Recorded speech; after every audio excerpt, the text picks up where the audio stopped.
Hello दोस्त, तो कैसे आप सभी। उम्मीद करते कि बढ़िया होंगे, मस्त होंगे, शानदार होंगे। तो yes, my name is Hrithik Kumar and my beautiful and cute से चैनल पार्थ फिजिक्स पर आपका स्वागत करते हैं। तो आज आप देख लीजिए, यानी कि हम 10th फिजिक्स पहला चैप्टर द एंड कर चुके हैं, प्रकाश का परावर्तन। अगर आप वो वीडियो नहीं देखे हैं तो सो प्लीज आप वो वीडियो देख करके आइए, और आपको नहीं मिल रहा है तो YouTube पे जाके टाइप कीजिए 10th reflection of light by Hrithik sir Parth physics, आपको वो YouTube पे मिल जाएगा, तो वहां से आप देख लीजिएगा। तो आज हम लोग 10th का ही जो चैप्टर नंबर 2 है, प्रकाश का अपवर्तन। किसी किसी किताब में ये प्रकाश का परावर्तन और अपवर्तन दोनों मिक्स करके एक ही चैप्टर में दे दिया है। बाकी हम अगर एनसीईआरटी को देखें तो वो एनसीईआरटी इसको दो अलग अलग तरीके से बांट के दिया है। प्रकाश का परावर्तन अपना आपका एक अलग चैप्टर है और प्रकाश का अपवर्तन एक अलग चैप्टर है। तो हम एनसीईआरटी को फॉलो करते हुए पढ़ा रहे हैं, और वो है आपका चैप्टर नंबर 2, प्रकाश का अपवर्तन, refraction of light, 10th physics, lecture number ये 1 होने वाला है। ये इस चैप्टर का लेक्चर नंबर 1 होने वाला है। तो जिस तरह से हम प्रकाश के परावर्तन के बारे में समझे थे, उसी तरह से हम प्रकाश के अपवर्तन के भी बारे में समझेंगे। तो जिस तरह से प्रकाश का परावर्तन एक अलग फेनोमिना था, उसी तरह से प्रकाश का अपवर्तन भी एक अलग ही फेनोमिना। बेसिकली दोनों को ही कहने का मतलब है अलग अलग तो है, लेकिन इन दोनों को हमारे दैनिक जीवन में बहुत बहुत यूजेज है, बहुत प्रयोग है। हम आए दिन प्रकाश का परावर्तन और प्रकाश का अपवर्तन देखते हैं, एकदम देखते हैं। और हम सबसे पहले आपको बताएं कि परावर्तन तो आपको समझा दिए, परावर्तन क्या होता है। अब हम लोग बात करेंगे अपवर्तन के बारे में, रिफ्रैक्शन ऑफ लाइट। तो हेडिंग डालिएगा सबसे पहले अपवर्तन। ये अपवर्तन होता क्या है, जरा गौर से सुनिएगा, सुनिए ध्यान से। प्रकाश का अपवर्तन क्या होता है? जैसे प्रकाश का अपवर्तन होने के लिए आपके पास 2 माध्यम का होना बहुत बहुत जरूरी है। कितने माध्यम? 2 माध्यम। जब तक आपके पास 2 माध्यम नहीं होगा तो आप अपवर्तन का फेनोमिना आप नहीं देख सकते हैं। ये प्रकाश का एक घटना है अपवर्तन, इसको देखने के लिए आपके पास 2 माध्यम का होना बहुत बहुत जरूरी है। जैसे लाइक मान सकते हैं आप, हमारे पास एक माध्यम हवा है, दूसरा माध्यम पानी है, बिल्कुल हो सकता है। या फिर एक और भी हो सकता है कि आपके पास एक माध्यम हवा है, दूसरा माध्यम कांच, बिल्कुल हो सकता है। तो सबसे पहले आइए इसको हम प्रकाश के अपवर्तन को सीखते हैं। बेसिकली प्रकाश का अपवर्तन क्या है? सपोज मान के चलिए कि यहाँ पे हमारे पास एक कांच का ग्लास, कांच, गौर से समझिएगा ध्यान से। ये जो बनाया है बॉक्स टाइप का, ये हमारे पास एक कांच है, और ऊपर सपोज मान के चलिए कि हवा है, और ये क्या है? कांच। अरे कांच मतलब समझ रहे हैं ना, ये वो कांच नहीं है, ये वो कांच नहीं है जिसपे आप अपना चेहरा देखते हैं। आईने के 100 टुकड़े, वो नहीं है। आईना का 100 टुकड़ा नहीं करना है आपको। यहाँ पे आईना के 100 टुकड़े करके हमने देखे हैं। वाह सर वाह, गाना मत गाइए, पढ़ाओ सर पढ़ाओ। हाँ चलो चलो चलो ठीक है, ध्यान दो। यहाँ पे एक माध्यम है आपके पास हवा, दूसरा माध्यम है कांच। अब होगा क्या कि कोई प्रकाशीय किरण कोई प्रकाश की किरण। अरे हाँ सर, समझ में आ रहा है, ठीक है बताओ आगे। चलो ध्यान से सुनो। तो यहां से कोई एक प्रकाशीय किरण आकर के यहाँ पे आपतित हुआ। आपतित का मतलब समझ रहे हैं ना? पिछला वीडियो नहीं देखे होंगे तो सर क्या ही बताएं, बहुत दिक्कत था सर, नहीं देख पाए। हाँ तो अब कौन सा बड़ा समय निकल गया, अब जाकर के देख लो। तो गौर से सुनिएगा, ये एक आपतित किरण है जो कि इस कांच की सतह पर यहां पर आपतित हुआ है। ये एक प्रकाश की किरण थी। अब जहां पे आपतित हुई है, ईमानदारी से यहां पे एक अभिलंब बना लीजिए ऐसे। हाँ सर वाह, टेढ़ा हो गया, अरे जाने दो यार, क्या ही फर्क पड़ता है, टेढ़ा है तो। यह है आपके पास एक अभिलंब। तो देखिए होना क्या, एक्चुअली में क्या होना चाहिए था कि ये प्रकाश ऐसे आ रहा है, इसका मतलब इस प्रकाश को, अगर ये कांच नहीं होता, सपोज ये कांच नहीं होता तो ये प्रकाश ऐसे सीधा निकल जाता, कहीं नहीं मुड़ता। सोचिए यहाँ पे क्यों नहीं बैंड हुआ है, यहाँ पे सीधा निकल गया। उसी तरह से अगर यहाँ पे ये कांच नहीं होता तो ये जो आपको किरण रे दिखाई दे रहा है वो बिल्कुल ऐसे ही सीधा निकल जाता। बट जैसे ही इसके रास्ते में ये कांच आया तब हुआ क्या कि ये अपने मूल पथ से, मूल पथ मतलब ये इसका वास्तविक पथ था। देखिए एक डॉटेड लाइन और खींच रहे हैं, ये डॉटेड लाइन इसका वास्तविक पथ था। इसका मतलब कि ये कांच नहीं होता तो ये लाइट ऐसे ही एज इट इज सीधे निकलता। बट रियलिटी है कि यहां से इसको ऐसे नहीं जाना है। जैसे ही कांच रास्ता में आया, कांच में ये प्रवेश किया, तब अपना रास्ता ही भटक गया, भटक गया भाई, भटक गया। जैसे आप भटकते हो रोड पे चलते चलते, कब पता नहीं आपका ऐसे से वैसे कब हो चले जाते हैं, पता ही नहीं चलता। उसी तरह से ये भी, वाह सर वाह, ये भी इस कांच को देख के अपना रास्ता भटक गया। वाह सर कितनी खूबसूरत है, आज तो इसी के पीछे जाएंगे। हाँ तो जा भाई। तो उसी तरह से ये भी क्या हो गया, अपना रास्ता भटक गया। तो एक्चुअली में इसी रास्ते की भटकने की घटना को हम लोग प्रकाश का अपवर्तन करते हैं। यानी कि आपको भटक जाना, रास्ते पे चलते चलते ऐसे चल रहे हैं, तब तक बगल में देखिए वाह सर कितनी खूबसूरत आ रही है, यहां से ऐसे घूम गए। यही है प्रकाश का अपवर्तन। यहां तो प्रकाश का हुआ, वहां आपका हो गया। तो कहने का मतलब है कि प्रकाश का अपवर्तन कुछ और नहीं, प्रकाश मूल रूप से प्रकाश अपना वास्तविक पथ भूल जाता है, उसी को हम लोग प्रकाश का अपवर्तन कहते हैं। जिस कारण से भूलता हो, जैसे ये भूलने का सिर्फ और सिर्फ एक ही कारण है कि जब वो माध्यम चेंज होता है। जैसे यहां पे देखिए हवा से कांच में प्रवेश किया, लेकिन अगर ये कांच नहीं होता, सिर्फ और सिर्फ हवा ही होता, तो ये प्रकाश एज इट इज सीधा ही जाता। राइट। तो कहने का मतलब है यहां पे बैंड क्यों हुआ, क्योंकि यहां पे आपको एक कांच नजर आया, जैसे ही प्रकाश कांच में प्रवेश किया तब ये बैंड हो गया। अब यहाँ पे कई लोग के दिमाग में सर खुरापाती विचार आ रहा होगा कि सर क्या हमेशा इधर ही मुड़ेगा, अरे उधर भी तो भाग सकता है ना। कहने का मतलब, अरे हाँ आपकी भावनाओं को समझ रहे हैं, क्या हमेशा हम इधर ही जाएंगे, जब वो इधर जाएगी तो हम भी तो इधर जाएंगे ना। अरे बिल्कुल जा सकते हैं भाई। तो गौर से सुनिएगा, कब ये किरण इधर भागेगा, कब ये किरण इधर भागेगा, इसके पीछे कहानी है। इसके पीछे कहानी है, वो कहानी क्या है आगे हम लोग सीखेंगे। फिलहाल होगा क्या कि यहां पे होगा क्या कि ये प्रकाश कभी कभी क्या होगा कि देखिए यहां पे हो ये रहा है कि ये प्रकाश अभिलंब की तरफ आया।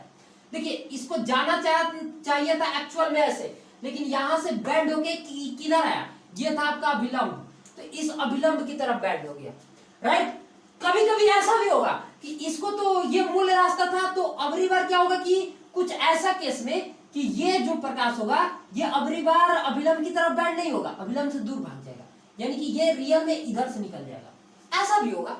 वो कब होगा कैसे होगा हम सब लोग सीखेंगे, वो सब बातें को हम लोग सीखेंगे। पहले इतना बताइए समझ में आया कि नहीं। तो चलिए अपवर्तन की हम परिभाषा लिखते हैं। देखिए अपवर्तन के लिए आपके पास कम से कम दो माध्यम का होना जरूरी है, और अपवर्तन की घटना एग्जामिनेशन में पूछता है कि अपवर्तन की घटना होती कहां है, तो अपवर्तन की घटना उस स्थान पे होती है जहां पे दो माध्यम अलग होते हैं। देखिए ये अगर इसका नाम लिखे ABCD, हाँ सर हाँ नाम लिख दीजिए, हाँ बिल्कुल लिख रहे हैं ABCD। तो अब यहाँ पे गौर से ध्यान से सुनिएगा मेरी बात। तो ये जो AB सतह है, ये जो AB सतह है, ये यहां से प्रकाश आया, तो ये जो AB सतह है ये हवा और कांच को अलग कर रहा है। राइट। यानी कि इस AB सतह के जस्ट ऊपर हवा है और इस AB सतह के जस्ट नीचे क्या है, कांच है। मतलब ये वो सतह है जो दो माध्यमों को अलग कर रहा है। तो जो अपवर्तन की घटना हो रही है, देखिए किरण एक्चुअली में रियलिटी में इस सतह के पास ही बैंड हुआ है। यहां देखिए ये किरण सीधा ही आया है, ऐसा नहीं होगा कि इधर मुड़ जाएगा। देखिए एक्चुअली में ये जो किरण है ये इसके सतह पर ही बैंड हुआ है। इधर देखिए एज इट इज सीधा निकल रहा है। इसका मतलब जो ये किरण बैंड हो रहा है वो कहां हो रहा है? उसके सतह पे। इसका मतलब ये है कि प्रकाश की अपवर्तन की जो घटना है वो हमेशा दो माध्यमों को अलग करने वाले सतह पर ही घटित होती है। यानी कि अपवर्तन होने के लिए कम से कम आपके पास दो माध्यम होने चाहिए। जब प्रकाश एक माध्यम से दूसरे माध्यम में प्रवेश करता है, आइए जरा लिखिए। अरे हाँ हाँ बिल्कुल बिल्कुल सर, बिल्कुल समझ गए सर क्या समझाना चाहते हैं। अरे हाँ भाई समझ गए, आप तो लिख भी लीजिए। अपवर्तन डैश देकर के लिखिएगा, संग संग लिखिएगा। जब प्रकाश, अरे वाह सर वाह, जब प्रकाश एक माध्यम से, इसको मिटा दे, इतना मिटा देते हैं, एक माध्यम से दूसरे माध्यम में प्रवेश करता है, दूसरे माध्यम में प्रवेश करता है, प्रवेश करता है, तो क्या होता है? तो होता यह है कि वो अपना रास्ता भटक जाता है।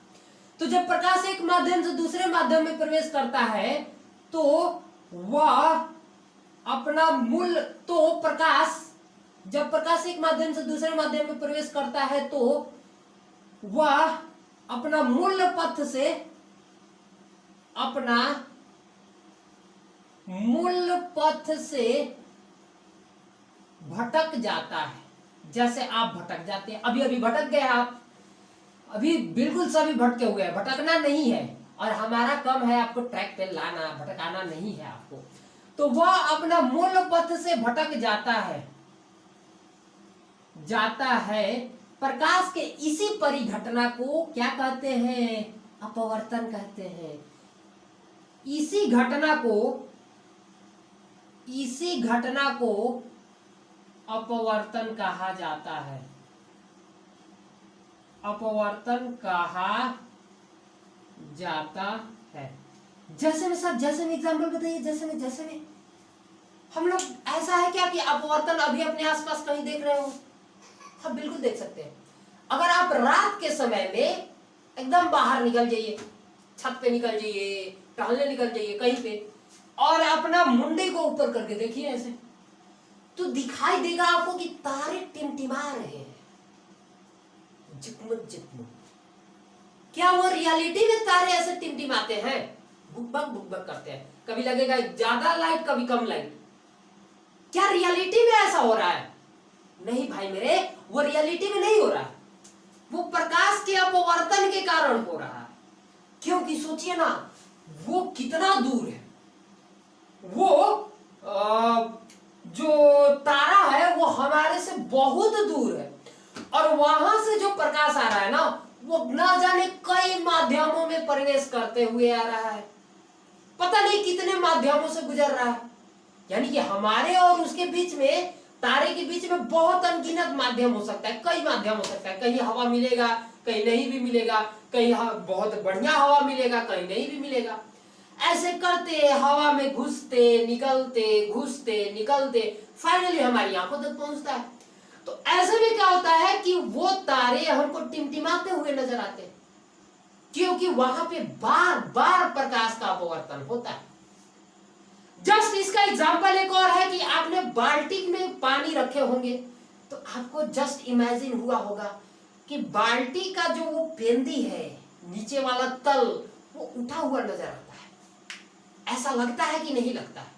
यानी कि ऐसा लगता है कि जब बाल्टी भरा हुआ है पानी से तो बाल्टी की गहराई कम है, जबकि रियलिटी ये है कि बाल्टी की गहराई कम नहीं है, बाल्टी उतना ही गहरा है।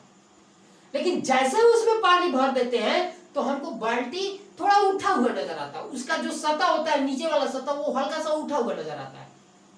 ऐसा क्यों भाई? ऐसा इसलिए कि वहां पे भी प्रकाश का अपवर्तन की घटना हो रही है। कैसे समझ में आएगा? क्योंकि बाल्टी में पानी भरा हुआ है, और देखिए पानी एक अलग माध्यम हो गया और पानी के ऊपर जो हवा है वो एक अलग माध्यम है, राइट। तो अभी क्या हो रहा है कि जो लाइट है वो हवा से पानी में गया, जैसे ही वो पानी में गया तो वो अपना वास्तविक पथ से भटक जाएगा। क्या होगा? भटक जाएगा। और भटकने के बाद वो क्या करेगा कि देखिए आपको उठा हुआ नजर आ रहा है, इसका मतलब है ना कि उसका प्रतिबिंब भी बन रहा है, प्रतिबिंब आपको दिखाई दे रहा है। यानी कि हम आपको बताए थे जब प्रकाश का परावर्तन शुरू किए थे तो उसी समय आपको बताए थे कि जो प्रतिबिंब होता है ना, प्रकाश के परावर्तन और प्रकाश के अपवर्तन दोनों घटनाओं से बनता है। तो यहां भी आपको रियलिटी में हो क्या रहा है कि वो जो पेंदा आपको ऊपर की तरफ नीचे वाला सतह बाल्टी का ऊपर दिखाई दे रहा है, इसका मतलब बाल्टी का नीचे वाला सतह का जो प्रतिबिंब है वो ऊपर बना है, तभी आपको दिखाई दे रहा है। इसका और बढ़िया सा एग्जांपल है कि आपको कभी कभी दिखाई दिया होगा कि अरे यहाँ तो कम गहरा पानी है, हेलते हैं, हेले तब तक जा, पूरा चले गया आधा। ऐसे ऊपर से लग रहा था कि अरे ठेहुन पर पानी है, हिल जाते हैं, जैसे ही हिले तब तक जा, यहां तक पानी आ गई। ऐसा इसलिए होता है क्योंकि आप ऊपर से देख रहे हैं तो प्रकाश का परावर्तन हो रहा है।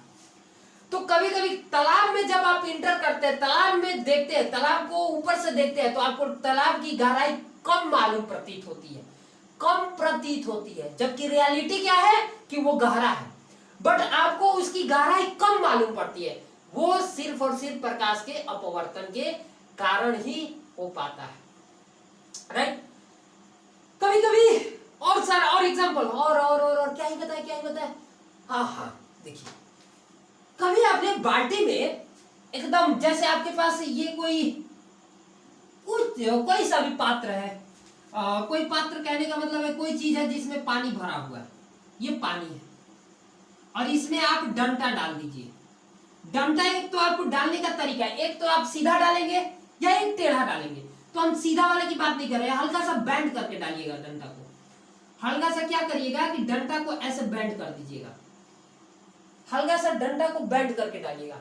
जब आप हल्का सा डंटा को बैंड करके डालेंगे तो आपको दिखाई देगा रियलिटी में कि ये तो यहाँ पे हम बैंड करके डालेंगे तिरछी, कहने का मतलब है कि तिरछी डाल रहे हैं। जैसे ही आप इसको तिरछी डालेंगे तो जैसे ही ये पानी में प्रवेश करेगा डंटा, तो इस पानी के सतह पर लगेगा कि ये हल्का सा बैंड हो गया, तिरछी हो गया।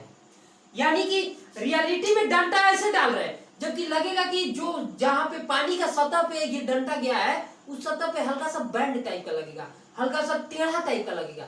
जबकि रियलिटी ये है कि वो डंटा टेढ़ा नहीं है, जबकि बट हमको लगेगा कि वो डंटा तिरछी है, कारण प्रकाश का अपवर्तन, बाकी और कुछ नहीं। आई होप कि आपको इतनी बातें समझ में आई होगी। तो अब जरा गौर से सुनिएगा ध्यान से, इस फिगर की एक हम बात करेंगे, जरा गौर से सुनिएगा। हाँ सर बात करिए, आप तो कब से बातें करते हैं। हाँ तो क्या ही कर सकते हैं, बात नहीं करेंगे तो। हाँ सर आप बात करिए, हम करें तो सर कहते हैं कि सर बात कर रहे हैं। आपको नहीं करना है बात, आपको मेरी बातों को सुनना है। हाँ सर हम भी बात करेंगे, आप सुन लीजिए मेरा। हाँ तो आपका भी बात हम सुनेंगे, बिल्कुल सुनेंगे। पहले हमारा बात सुनिए, चलिए गौर सुनिए। हाँ सर बार बार तो आप गौर से सुनाते ही हैं, सुन लेते हैं, क्या ही दिक्कत है। और सुन लो भाई, चलो गौर सुनो, फोकस ऑन द बोर्ड, गौर सुनिएगा। यहाँ पे हम एक बात देखिए, ये किरण आकर के यहाँ पे आपतित हुआ है, तो यहाँ पे अच्छा इसको मिटा दे, अच्छा आधा मिटा दिए तो इसको भी मिटा ही दो यार, क्या ही फर्क पड़ेगा। आई थिंक आपको अपवर्तन समझ में आ गया होगा कि अपवर्तन क्या हो। और हाँ इसको तो हटा दिया, आप वीडियो को पॉज करके इसको नोट जरूर से जरूर करिएगा। जब भी आप वीडियो देखने बैठिए कॉपी पेन अपने साथ लेकर के बैठिए। चलिए गौर से सुनिए। तो यहां से ये प्रकाश की किरण यहाँ पे आपतित हुई और यहां से ये ऐसे निकल गई। याद करिए अब परावर्तन का केस में ये था एक परावर्तक सतह, कोई किरण ऐसे आपतित हुआ यहाँ पे, तो यहाँ पे एक अभिलंब बनाते थे और यहां से ऐसे निकल जाता था, तो हम इसको आपतित किरण बोलते थे। और ये परावर्तित हो रहा था, यहाँ पे परावर्तन का घटना हो रहा था, इसलिए इसको बोलते थे परावर्तित किरण। यहाँ पे अपवर्तन की घटना हो रही है। यहाँ पे क्या हो रहा था, यहाँ पे परावर्तन की घटना हो रहा था, यहाँ पे अपवर्तन की घटना हो रही है, दोनों जगह डिफरेंस है। तो यहाँ पे परावर्तन की घटना हो रहा था, इसलिए इसको परावर्तित किरण, और यहाँ पे कौन सी घटना घट रहा है, अपवर्तन की घटना, इसलिए इसको अपवर्तित किरण। क्या बोलेंगे, अपवर्तित किरण। देखिए ये आपतित किरण है, ये तो वही है आपतित किरण, आपतित किरण। देखिए नाम लिखना हो तो लिख लीजिए PQR। देखिए जो आपतित किरण है वो आपका PQ है। जो अपवर्तित किरण, अपवर्तित मतलब समझ में आ रहा ना, जब दूसरे माध्यम में वही किरण प्रवेश किया है तब, तो इसको बोलते हैं अपवर्तित किरण।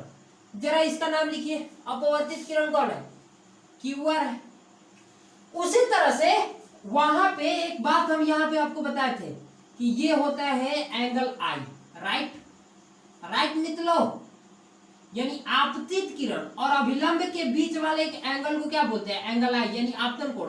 और परावर्तित किरण और अभिलंब के वाले बीच के कोण को क्या बोलते थे, परावर्तन कोण, और इसको एंगल I द्वारा, एंगल R द्वारा सूचित करते हैं। उसी तरह से ये वाला एंगल देखिए क्या है, आपतित किरण और अभिलंब के बीच वाला कोण को यहां भी आपतन कोण ही बोलेंगे। यानी कि यहां पे हम कह सकते हैं आपतन कोण का परिभाषा वही है, आपतन कोण कौन हो जाएगा, वो PQN। PQN, इसको N को यहां लिख दीजिए, अगर ये N है इसको N डैश कर दो यार। हाँ सर, हाँ कर दे रहे, कोई दिक्कत नहीं है, N डैश। देखिए आपतन कोण है आपका एंगल PQN, जो कि इसको हम लोग एंगल I कहते हैं। आपतन कोण क्यों, आपतन कोण क्यों, क्योंकि आपतित किरण और अभिलंब के बीच वाला कोण है। जरा दूसरे अपवर्तन कोण की बात करते हैं, अपवर्तन कोण, अपवर्तन कोण एंगल RQN डैश, ये वाला RQN, ये वाला, इसको एंगल R द्वारा भी सूचित करते हैं। यानी कि ये है अपवर्तन कोण। अपवर्तन कोण का परिभाषा कोई पूछे तो अपवर्तित किरण और अभिलंब के बीच वाले कोण को अपवर्तन कोण कहा जाता है। अब सबसे मजेदार बात, इतनी बातें समझ में आई कि नहीं आई, अभी तो हाँ बहुत पढ़ाई शुरू हो गया है, तो मजेदार बात क्या ही कर सकते हैं, बहुत मजेदार बातें हैं। और स्पेशली फिजिक्स मजेदार चीज है तो हर बातें इसमें मजेदार होगा। हाँ सर, हाँ आपको मजेदार लगता है, हमको तो लगता है कि जो सेब गिरा था वो न्यूटन के सर पे गिर जाना चाहिए था, ना रहता न्यूटन ना इतना पढ़ना पड़ता। बकलोल मार के मुंह तोड़ देंगे, अगर न्यूटन नहीं होते तो आप इतने लग्जरियस जीवन जी ही नहीं सकते थे, राइट। आज जी रहे हैं लग्जरियस, आप अपने हाथ में सेलफोन यूज कर रहे हैं, इंटरनेट रील्स पे रील्स देखे जा रहे हैं, स्क्रॉल कर रहे हैं। हाँ सर, उसमें तो बहुत मजा आता है, तो वो न्यूटन के कारण ही कर पा रहे हैं, क्योंकि नेट न्यूटन ने ढूंढा था क्या, इंटरनेट नहीं मेरे भाई, इंटरनेट, लेकिन वहीं से साइंस का डेवलपमेंट शुरू हुआ था। और ना न्यूटन होते ना साइंस का डेवलपमेंट शुरू होता, ना आपके पास इंटरनेट होता। वो अलग बात है कि उन्होंने नहीं इसको निजात किया। फिलहाल इतनी बातें समझ में आई, चलिए आगे सुनिए। जैसे हम लोग परावर्तन के केस में पढ़े थे कि एंगल I और एंगल R आपस में बराबर होता है, ये किसके केस में, परावर्तन के केस में। लेकिन अपवर्तन के केस में नहीं होता है मेरे भाई मित्रों। अपवर्तन के केस में angle I is not equal to angle R। ये मत कर दीजिएगा कि एंगल I और एंगल R आपस में बराबर होगा, मार के मुंह मत तोड़ देंगे। थोड़ा सा अपना कॉन्सेप्ट चेंज कीजिए। ये एंगल I और एंगल R आपस में परावर्तन के केस में बराबर होगा, अपवर्तन के केस में नहीं होगा, राइट मित्रों, बोलिए। यानी कि एंगल I और एंगल R अपवर्तन के केस में बराबर नहीं होगा। तो क्या होगा साहेब, अब क्या होगा वो आगे हम लोग सीखेंगे। फिलहाल जब हम लोग कांच के स्लैब से होकर के अपवर्तन सीखेंगे तो आगे क्या होगा वो सब हम लोग आगे सीखेंगे। अब सुनिए, अब सवाल ये होता है कि सर जब प्रकाश एक माध्यम से दूसरे माध्यम में प्रवेश करता है तो वो अपना रास्ता क्यों भटक जाता है, क्यों दूसरे की तरफ चला जाता है? मतलब आपको इतनी बढ़िया मिली थी, हाथ में हाथ डाल के चल रहे थे, तब तक इधर से कोई पास हुआ तो क्यों इसको छोड़ के इधर चले गए? है कि नहीं है? हाँ सर ये तो बात है। तो वहां पे हम आपसे पूछेंगे तो कहेंगे सर उससे बढ़िया थी, इस वजह से खूब अच्छी लगी, रेड रेड पहनी हुई थी, लाल लाल, हमको बड़ा अच्छा लगा, हम अपनी वाली को छोड़ के उसी के पीछे चल दिए। तो यो कहता है कि हमको वो रास्ता बकलोल लग रहा था, इसीलिए हम अपने आप रास्ता पर चेंज कर लिए ना, हो यही होगा ना। चलिए, यानी कि यहाँ पे आपसे एग्जामिनेशन में क्वेश्चन, एग्जामिनेशन का सवाल है, पूछेगा कि प्रकाश का रियलिटी में अपवर्तन होता क्यों है? आखिर अगर वो माध्यम चेंज करता है तो वो अपना रास्ता भटकता काहे है? यानी कि क्यों नहीं वो सीधा रास्ता में चला जाता है? और याद कीजिए हम आपको बताया कि प्रकाश हमेशा हमेशा हमेशा सीधी रेखा में गमन करती है। तो फिर जब वो दूसरे माध्यम में जाता है, हाँ देखिए दूसरे माध्यम में भी सीधा ही चल रहा है, सीधा रास्ता, वो अलग बात है कि रास्ता चेंज कर लिया है, पहले हाई ट्रैक पे चलता था, अब हाई ट्रैक पे चलेगा, यह ट्रैक सीधा ही जाता है। तो अब सवाल ये आता है कि ऐसा क्यों करता है, ऐसा प्रकाश क्यों करता है? वो अपना कहने का मतलब है रास्ता क्यों बदल देता है? दरअसल सुनिएगा गौर से। आपको बताए थे एक बात कि जब प्रकाश एक माध्यम से दूसरे माध्यम में जाता है तो उसका स्पीड भी चेंज होता है। इसका मतलब यह है कि प्रकाश का हर मीडियम में, हर माध्यम में स्पीड अलग अलग होता है और स्पीड बहुत ज्यादा डिफरेंस हो जाता है, बहुत ज्यादा का अंतर आ जाता है। जैसे आप सपोज जस्ट इमेजिन कि आप 100 के स्पीड से बाइक चला रहे हैं, एकदम हीरो, ये काली काली आंखें एकदम जा रहे हैं, और अचानक से एकदम सामने आपको दिखा नहीं, अचानक से कोई बाहर से गाड़ी वाला आया, अचानक आपके जस्ट सामने, तब क्या करिएगा? टकराए ना, धीरे कीजिएगा, एकदम इंस्टेंट आपका स्पीड 100 से घटाकर 10 कीजिएगा अपने बाइक का। पता चलेगा कि बाइक उधर गई, आप उधर गए, 4 लोग आपको कंधे पे उठा के ले जा रहे हैं हॉस्पिटल में। तो ऐसा नहीं करना है, राइट? तो वही चीज यहां भी होता है। कहने का मतलब है कि इंस्टेंट, तुरंत आपका स्पीड 100 से घट के कहां चला आया? 10 पे। तो वही चीज यहां भी होता है। प्रकाश का जो चाल होता है वो हर माध्यम में अलग अलग होता है, और सबसे मजेदार बात कि बहुत ज्यादा डिफरेंस होता है। जैसे आपको बता दें कि जो हवा में प्रकाश का चाल होता है वो 3 गुना 10 के पावर 8 मीटर पर सेकेंड होता है। हाँ सर, हाँ ये तो बात पता है। चलिए ठीक है, अगर ये पता है तो इतना भी आपको पता होगा कि नहीं पता है तो कोई दिक्कत वाली बात नहीं है। जब प्रकाश की चाल हवा में 3 गुना 10 के पावर 8 मीटर पर सेकेंड होता है तो वहीं पे इसका स्पीड कांच में 2 गुना 10 के पावर 8 मीटर पर सेकेंड होता है। सोचिए कितना घट गया। इसका मतलब 3 गो 8 गो 0 का मतलब 1 2 3 4 5 6 7 8 मीटर पर सेकेंड। एक के जोड़ता है इकाई, दहाई, सैकड़ा, हजार, 10,000, lakh, 10 lakh, crore, 10 crore, 30 crore metre per second. इसको जरा जोड़िएगा, इसका मतलब क्या हो जाएगा? 2 पर 8 को 0, 1 2 3 4 5 6 7 8 9 10, अच्छा 10 का लिए 1 2 3 4 5 6 7 8। हाँ तो इकाई, दहाई, सैकड़ा, हजार, 10,000, लाख, 10 लाख, करोड़, 10 करोड़, ये 20 मीटर पर सेकेंड। कहा 30 करोड़ मीटर पर सेकेंड और कहा 20 करोड़ मीटर पर सेकेंड। दोनों में कितना डिफरेंस है कि नहीं है?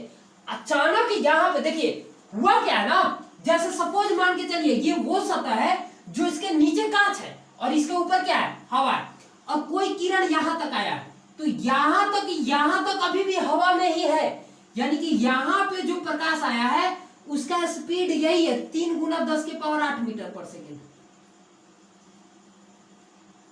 दिख रहा है ना दोस्त? 3 गुना 10 के पावर 8 मीटर पर सेकेंड।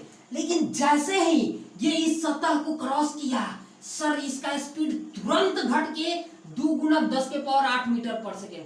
यानी कि इस स्पीड को आने में सेकंड भी नहीं लगा। अब सोच सकते कितना जल्दी चेंज हुआ। तो आप 9th में पढ़ के आए होंगे मोमेंटम, संवेग। संवेग जितना जल्दी परिवर्तन होगा फोर्स उतना ही ज्यादा लगता है। यहां समय ही नहीं लगा, इसका वेग बहुत एकदम कम हो गया। अब जब संवेग बहुत कम हो गया तो अपना रास्ता विचलित हो जाता है, और इसी विचलन को हम लोग अपवर्तन कहते हैं। अरे इतनी बातें समझ में आई कि नहीं आई? लाइट मित्रों, समझ में आया कि नहीं आया? अरे हुआ कुछ नहीं है भाई मेरे। पहले उसका स्पीड 3 गुना 10 के पावर 8 मीटर पर सेकंड था, लेकिन उसको 2 गुना 10 के पावर 8 मीटर पर सेकंड होने में जरा भी समय नहीं लगा, 1 सेकंड भी नहीं लगा, तुरंत हो गया। तुरंत मतलब तुरंत। जैसे ही उसका 2 गुना 10 के पावर 8, 3 गुना 10 के पावर 8 से 2 गुना 10 के पावर 8, भाई साहब फोर्स इतना ज्यादा लगा, वो अचानक घबरा गया यार। अरे मैं तो इतना स्पीड चल रहा था यार, इतना कम कैसे हो गया? और इतना कम होने के बाद वो अपना एकदम दिमाग उसका खराब। अब सोचने लगता है हम जाए तो किधर जाए, हम किस दुनिया में आ गए भाई? हम चल किस स्पीड से रहे थे, हमारा स्पीड हो क्या गया? तुरंत बदल गया। तो वो सोच घबरा जाता है कि किधर जाए, इसलिए वो अपना वास्तविक पथ से विचलित हो जाता है। और जिसको हम लोग प्रकाश का अपवर्तन कहते हैं। इसी कारण से प्रकाश का अपवर्तन होता है। कोई आपसे पूछे कि प्रकाश की अपवर्तन की घटना क्यों घटती है, तो सीधा सिंपल सा जवाब कि हर माध्यम में प्रकाश का चाल सेम नहीं होता है। अगर हर माध्यम में प्रकाश का और थोड़ा बहुत का भी डिफरेंस नहीं होता, बहुत ज्यादा का डिफरेंस होता है, जिसके वजह से प्रकाश की चाल को चेंज होने में सेकंड भी नहीं लगता है, और उस कंडीशन में वो अपना पथ भूल जाता है। राइट?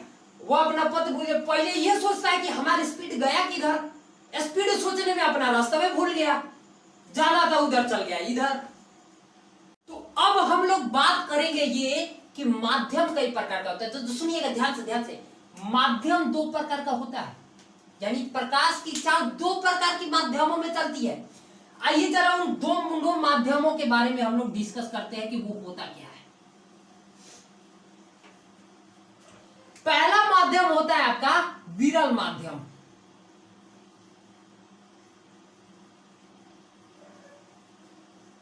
और दूसरा माध्यम होता है आपका सघन माध्यम।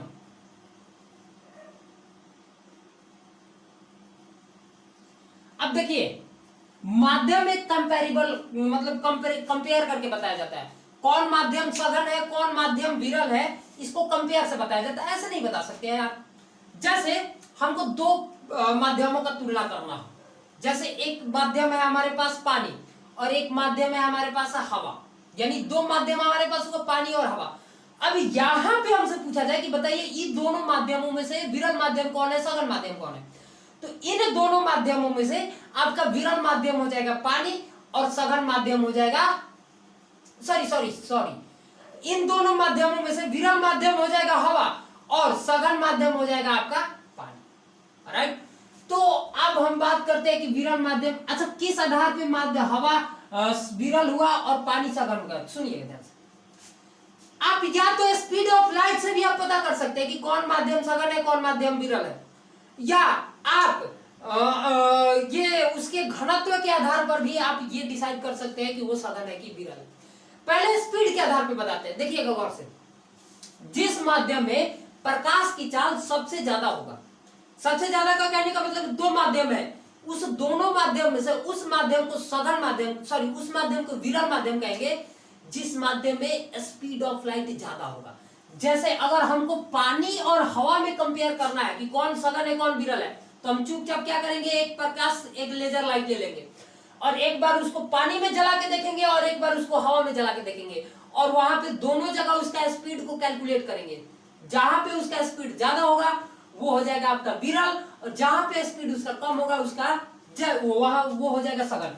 जैसे अगर हम पानी में हवा में देखें तो प्रकाश का स्पीड है 3 गुना 10 के पावर 8 मीटर पर सेकेंड, और अगर हम उसी प्रकाश का अगर स्पीड हम पानी में देखें तो वो आपका हो जाएगा 2.25 into 10 to the power 8 metre per second. और वहीं पे अगर हम उसको कांच में देखें तो ये होता है 2 गुना 10 के पावर 8 मीटर पर सेकेंड। सबसे ज्यादा स्पीड कहाँ है? हवा में है। ये है आपका हवा का, ये है आपका पानी का, और ये है आपका कांच का। तो सबसे ज्यादा अगर स्पीड देखा जाए तो सबसे ज्यादा स्पीड हवा में है, 3 गुना 10 के पावर 8। इसका मतलब कि हवा इन दोनों के कंपेयर में ये विरल है। और हाई कांच और पानी और कांच में तुलना किया जाए तो हम देखेंगे कहां पे स्पीड ज्यादा है। तो देखिए पानी में कांच के कंपेयर में इसका स्पीड ज्यादा है 2.25 है और ये 2.00 है, तभी नो। तो कहने का मतलब है यहाँ पे डेफिनेटली ज्यादा है, तो इसलिए पानी क्या हो जाएगा? पानी हो जाएगा आपके कांच के कंपैरिजन में विरल, और कांच क्या हो जाएगा? सरल। ये तो हो गया है आपका स्पीड ऑफ लाइट के आधार पर। अब एक होता है घनत्व के आधार पे। तो सिंपल सर, जिस माध्यम का घनत्व जितना ज्यादा होगा वो उतना ही सघन होगा, और जिस माध्यम का घनत्व जितना कम होगा वो उतना ही विरल होगा। एज कंपेयर कर लीजिए आप हवा और पानी के तुलना में, या हवा और कांच के तुलना में। चलिए हवा और पानी की बात करते हैं। हवा का घनत्व ज्यादा होगा, पानी का घनत्व ज्यादा होगा, तो डेफिनेटली पानी का घनत्व ज्यादा है, इसलिए पानी एक कैसा माध्यम है? सघन माध्यम। और हवा क्या है? एक विरल माध्यम। पानी और कांच से कंपेयर किया जाए तो पानी विरल माध्यम हो जाता है, तो पानी का घनत्व भी तो कांच से कम होता है, तो कांच का घनत्व ज्यादा होता है किससे? पानी से, इसलिए वो एक सघन माध्यम है। तो अब बात करते हैं अपवर्तन के केस में कि जब प्रकाश, अब देखिए माध्यम दो प्रकार का, विरल सघन। अब दोनों केस में परिवर्तन अपवर्तन को देखेंगे। पहला बार देखेंगे कि जब प्रकाश विरल से सघन में जाएगा तब क्या होगा, और दूसरी बार देखेंगे कि सघन से विरल में जाएगा तो क्या होगा। आइए आइए चलिए। भीगी भीगी सड़कों पे मैं तेरा इंतजार करूं, धीरे धीरे दिल की ज़मीं। हाँ सर, हमको गाना नहीं आता है यार, अगर गलत हो गया तो माफी माफी। चलिए ध्यान सुनिए। पहला जब प्रकाश हवा विरल से सघन में जाए, जैसे ये आपके पास कांच है, कांच आपका क्या है? सघन है, और हवा ये क्या है? आपका विरल।